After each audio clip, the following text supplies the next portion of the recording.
जो वो गरीब होता था तो इधर आता था, अभी जो अमीर हो गया खामखा फिर तो बड़ा हो गया, बड़ी शॉपों पे जाते। तो मेरा नाम गुलफराज है, तकरीबन 15-20 साल से लंडे का काम करते। बाहर मुल्क अमेरिका से, जर्मनी से, इंग्लैंड से, कराची से हम लोग लाट उठाते। चांटी पे एक माल मिलते, एक ऐसा मतलब अच्छा बुरा मिलते।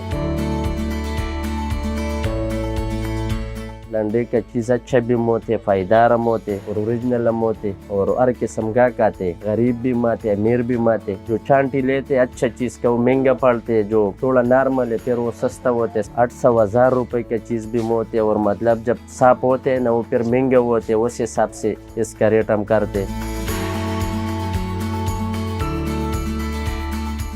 अक्सर आता रहता हूँ लंडे पे, जहाँ मस्जिद रोड पे, यहाँ पे जो शूज़ मिल रहे हैं, ये जो ब्रांडेड शूज़ है, ये यहाँ पे बाहर मार्केट में अगर लेने जाऊँ तो यहाँ से 25 से 30 हज़ार रुपये का ये शूज़ है। 4000 रुपये का बताते खुद ख़रीद लिया यहाँ से। इससे अच्छे भी इनके पास है क्वालिटी वाले।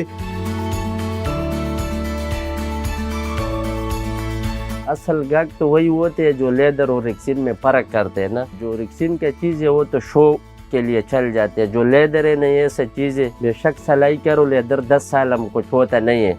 वो लेदर सर जिधर का भी है, चाहे पाकिस्तानी है, चाहे लंडे है, चाहे 4 सदी में बनते हैं ना, वो महंगे होते हैं। जोगर थोड़ा स्पोर्ट्स का चीज़ है, ये थोड़ा महंगे पड़ते हैं ना। मतलब जोगर हो गया, फुटबॉल वाला हो गया, ये महंगे वो पड़ते हैं।